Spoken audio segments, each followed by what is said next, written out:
ॐ विश्वानि देव सवितर्दुरितानि पराशुभ जलभद्रं तन्न आशुभ। अद्यतनीयः पाठः वाजस्नेहि प्रातिशाख्ये प्रथमाध्यायस्य विषयनिरूपणम्। प्रथमाध्याये अतः प्राक् एकः पाठः पूर्णः। इदानीं प्रथमाध्यायस्य एव अग्रे यः पाठः अवशिष्टः वर्तते तस्य पाठस्य निरूपणं क्रियते। वर्णाः कथिताः विद्यन्ते, उपदिष्टाः वर्णाः। अन्त्याद् इदानीं संज्ञासूत्राणि। अन्त्याद् वर्णात् पूर्व उपधा। अन्त्याद् वर्णात् पूर्व उपधा, उपधा संज्ञा। अन्तिमः वर्णः यः भवति तस्य प्राक् यः वर्णः दृश्यते अन्तिमाद् वर्णात् पूर्व उपधा संज्ञकः वर्णः भवति। अन्ते भव अन्त्यः, तस्मात् उपधा संज्ञा। यथा महान् इन्द्रः नकारात् पूर्वम् आकारः महान्, हकारोत्तर आकारः उपधा संज्ञकः। निर्देश इति न इति कारेण निर्देशः कर्तव्यः, निर्देशः भवति। तथा ककारस्य कीति, क्षिति, गीति, घीति, नीति, चीति, छिति अनेन प्रकारेण। कारेण च वर्णानाम् उपदेशः कारेण अकारः, ककारः, पकारः, टकारः कारप्रत्ययेन च।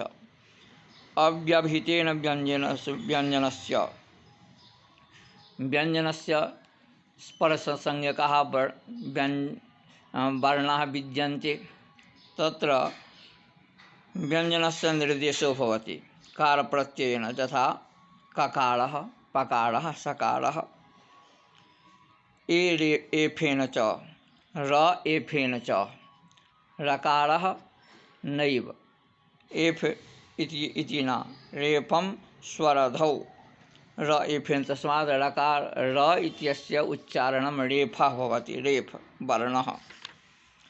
स्वरैरपि, स्वरैः अपि व्यञ्जनानां निर्देशः। यथा तथयोः शम् इति, तथयोः शम्। न अनुस्वार यम विसर्जनीय जिह्वा मूल्य उपधमानीयः। अनुस्वारः यमः विसर्जनीयः, जिह्वा मूल्यः उपधमानीयः कारप्रत्ययेन नैव निर्दिष्टाः भवन्ति। दन्त्यस्य मूर्धन्यापत्तिर्नतिः, दन्त्यस्य मूर्धन्यापत्तिर्नतिः नतिसंज्ञा।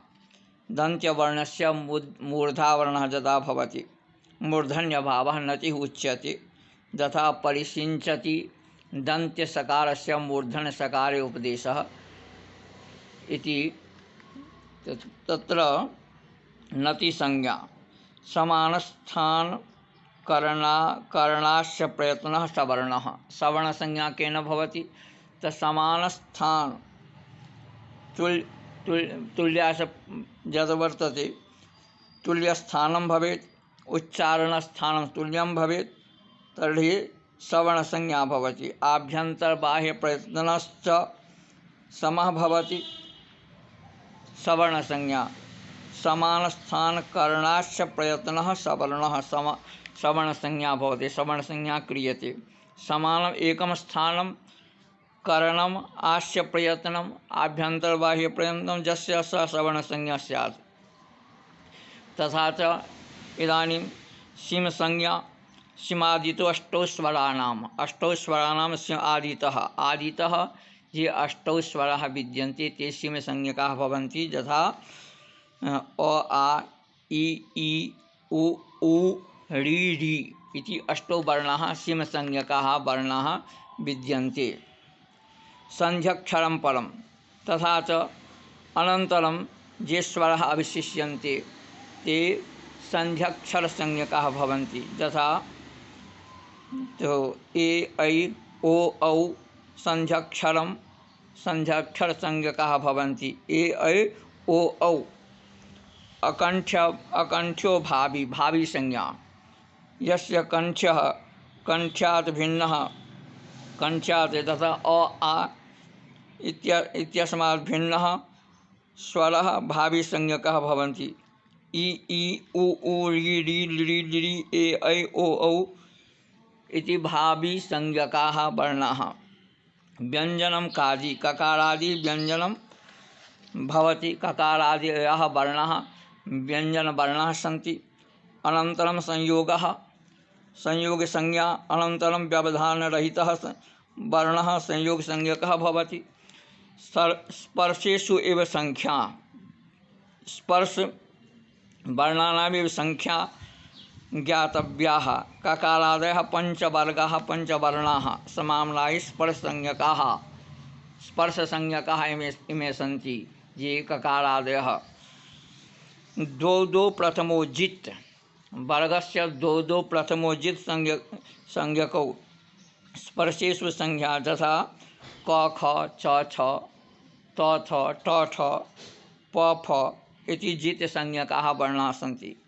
ऊष्मानश्च हवर्जं हकारं परित्यज्य ऊष्मवर्णाः जित् संज्ञकाः भवन्ति। जित् संख्या ऊष्मानश्च चकारात् प्रथममेव जित् संज्ञकानां वर्णानां ककारः खकारः चकार छकारः चकारः ठकारः तकारः थकारः पकारः फकारः तथा च ऊष्मानः ऊष्मवर्णः हकारं परित्यज्य ऊष्मवर्णाः ये सन्ति स त्रयः सकाराः ऊष्मवर्णसंज्ञकाः हकारं वर्जयित्वा। मुच्च मुत् संज्ञकाः स त्रयः सकाराः मुत् संज्ञकाः वर्णाः सन्ति। धी शेषः अवशिष्टाः वर्णाः धी संज्ञकाः भवन्ति। अवशिष्टाः यौर लव हकारश्चेति विंशतिवर्णाः धी संज्ञकाः भवन्ति। वर्गाणाम् उत्तरास्त्रयः तो वर्गाणाम् उत्तरास्त्रयः किं क ख इति जित् संज्ञा ग घ ङ छ छ ज च छ इति जित् संज्ञकः ततश्च त्रयः वर्णाः।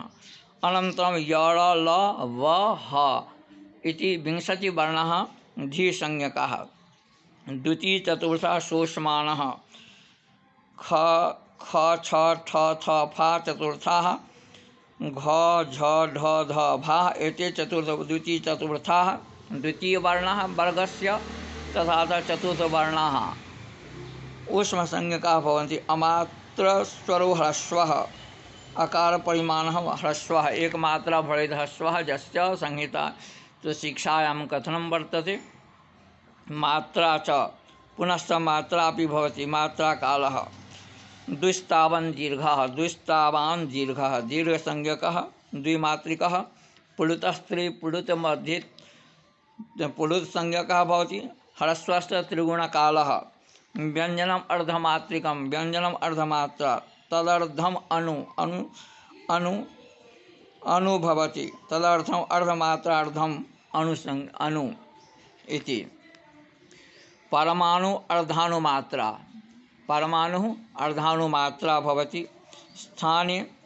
अनन्तरं ह्रस्वगहने दीर्घप्लुतो प्रतीयात् ह्रस्वस्य वर्णस्य यदा ग्रहणं भवति तत्रैव दीर्घप्लुतस्य। ततश्च षट्मूर्धानि षट्मूर्धावर्णाः मूर्धन्यः प्रतिवेष्टं तालुस्थानाः दन्त्याः जिह्वाग्रकर्णाः अनेकानि सूत्राणि तत्र विद्यन्ते। प्रथमे अध्याये नासिकामूलेन जमाः यमानाम् उच्चारणं नासिकामूलेन जिह्वामूल्ये अनुस्वाराः हनुमूलेन कण्ठ्या मध्येन प्रथमोत्तमः पदान्तीय अचयौ अवसाने च उन्मोचनं भवति। प्रगृह्य संज्ञकः स्वरस्य विधानं प्रगृह्य इति सूत्रस्य अधिकारसूत्रमिदम्।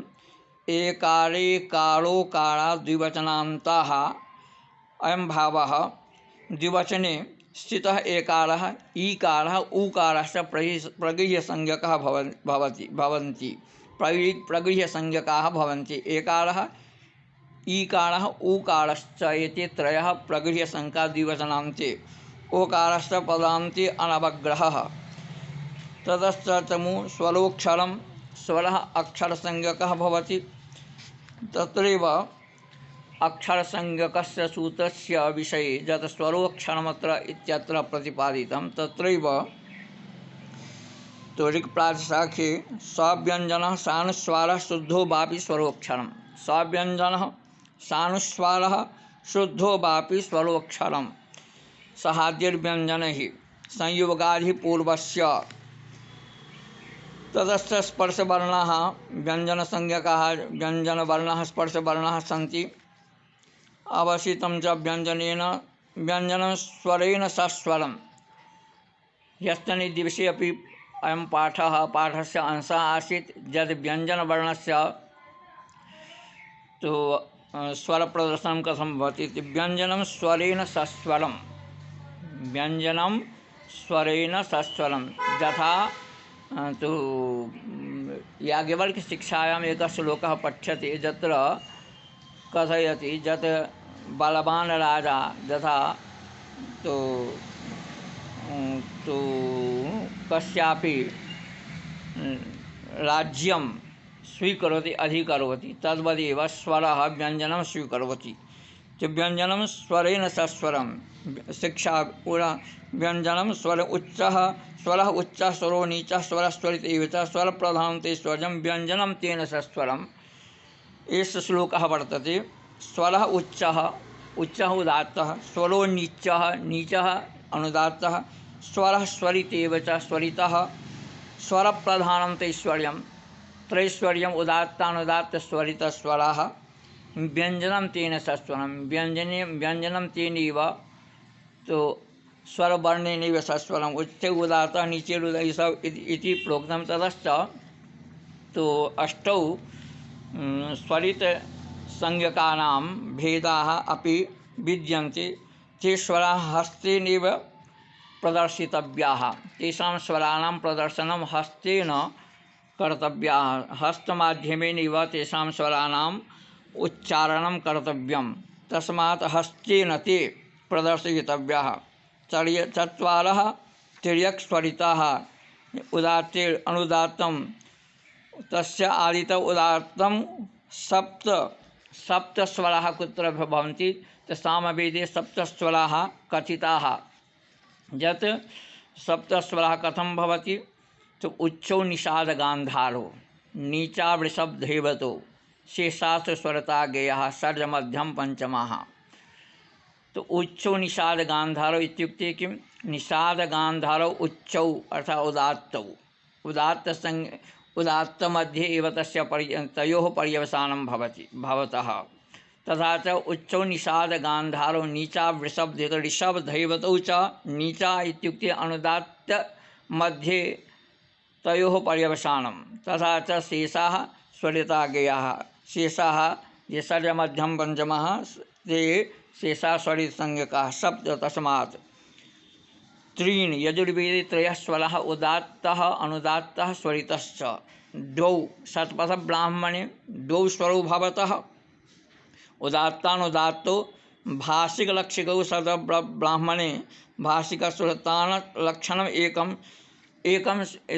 एकः अपि स्वरः भवति एकं यज्ञमध्ये प्रयोगावस्थायाम् अनुष्ठाने एकः स्वरः तानलक्षणम् एकमात्रम् अविशेषेण यज्ञकर्मणि एकस्वर प्राप्तो तत्र कुत्र भवेत् साम जप न्यूङ्ख वर्जम साम जप न्यूङ्ख यज्ञकर्मणि एकश्रुति भवति साम जप न्यूङ्ख वर्जम साम शब्देन विश्वे देवाः शृणुत इत्यत्र जपः न्यूङ्ख बभ्रति प्रसिद्धः एतानि वर्जयित्वा यज्ञकर्मणि एकः स्वरः भवति तानलक्षणः तानस्वरः प्रावचनो वा जजुषि यजुर्वेदे प्रावचनं त्रयः स्वराः तम इति विकारः द्वितीयायां विभक्ति तस्मिन्निति निर्दिष्टे पूर्वस्य इदं सूत्रं पाणिनि व्याकरणे अष्टाध्याय्याम् अपि पठितं वर्तते तस्मिन्निति निर्दिष्टे पूर्वस्य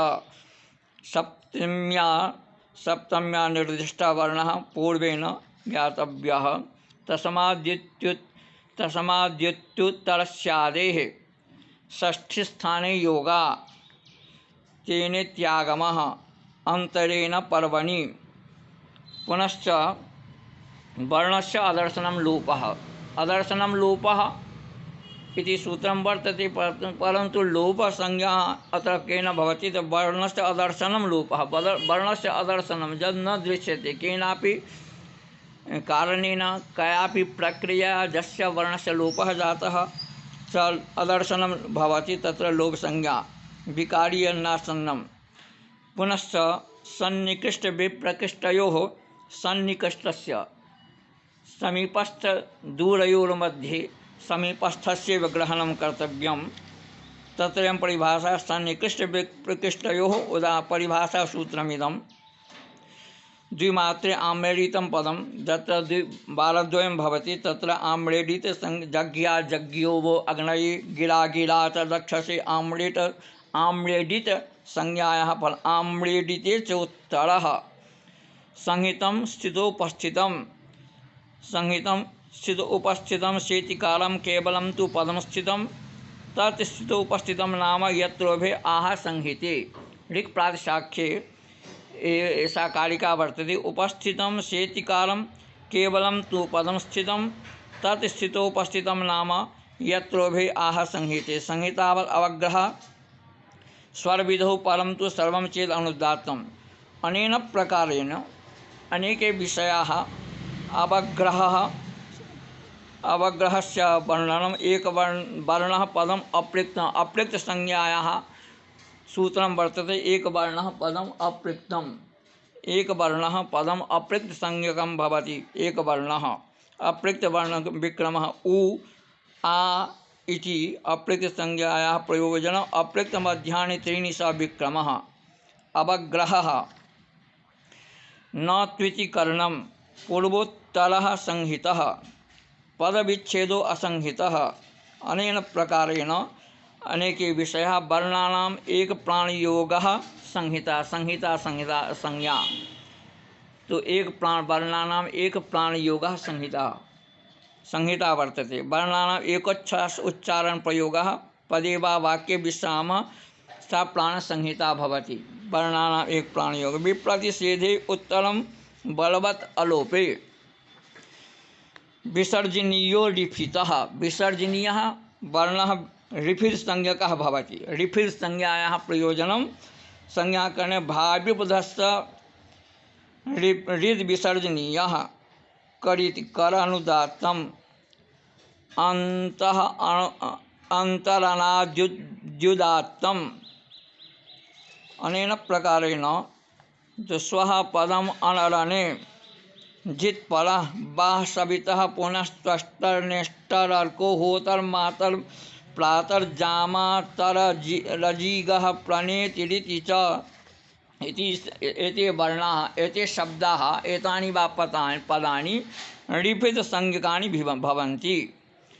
अनन्तरं च तो शास्त्रकारस्य प्रातिशाख्यकारस्य महिमा वर्तते। यद् अध्यायान्ते एकं सूत्रं निश्चयेन पठति यत् वृद्धं वृद्धिः अनेन सूत्रेण अध्यायस्य समाप्तिर्भवति। अयं भावः तत्र कथितः यत् वृद्धिः अनेन ग्रंथ माध्यमेन प्रातिशाख्यस्य अध्ययनेन अध्यापनेन च छात्रस्य श्रीर्वृद्धिर्भवति, ज्ञानवृद्धिर्भवति, स ज्ञानवृद्धो भवति। तथा च तस्य लौकिकः पारलौकिकश्च व्यवहारे सिद्धिर्जायते। तस्मात् एतादृशस्य ग्रन्थस्य प्रातिशाख्यस्य अध्ययनं सर्वैः छात्रैः अवश्यमेव करणीयम्। अनेन प्रकारेण शुक्लयजुर्वेदस्य प्रथमाध्यायस्य विषयः समासेन निरूपितः। अस्य समग्रस्य लेखनं यथा छात्राणां कृते कश्चित् प्रश्नः आयाति, नवीनः प्रश्नः समुत्थापितः यत् अस्य सूत्रस्य व्याख्या कर्तव्या। कामं तत्सूत्रमस्ति स्वरसंस्कारयोश्छन्दसि नियमः। तर्हि आदौ केन प्रकारेण व्याख्यायाः तो उपक्रमः स्यात् तत्र ध्यानेन भाव्यं यत् स्वरसंस्कारयोश्छन्दसि नियमः यत् सूत्रं वर्तते तत्र आदौ लेखनीयं भवति। यत् इदं सूत्रम् अस्माकं पाठ्यक्रमात् वाजसनी प्रातिशाख्यात् प्रथमाध्यायात् संकलितं वर्तते। इदं सूत्रं ग्रन्थस्य आरम्भे एव प्रदत्तं वर्तते। अत्र ग्रन्थकारस्य प्रतिज्ञा अस्ति यत् स्वरसंस्कारयोः छन्दसि नियमः, स्वरश्च संस्कारश्च स्वरसंस्कारोः कारौ तयोः स्वरसंस्कारयोः छन्दसि वेदे नियमः क्रियते। अयं भावः स्वरः उदात्तादयः अचस्वराः उदात्तादयः त्रयस्वराः संस्कारः लोपागम वर्ण विकार भेदाः एतेषां नियमः छन्दसि भवति। यतो हि छन्दसां प्रयोगः अनुष्ठाने भवति। वेदानां प्रयोगः वेदस्य ये मंत्राः ते प्रयोगाय कल्पिताः।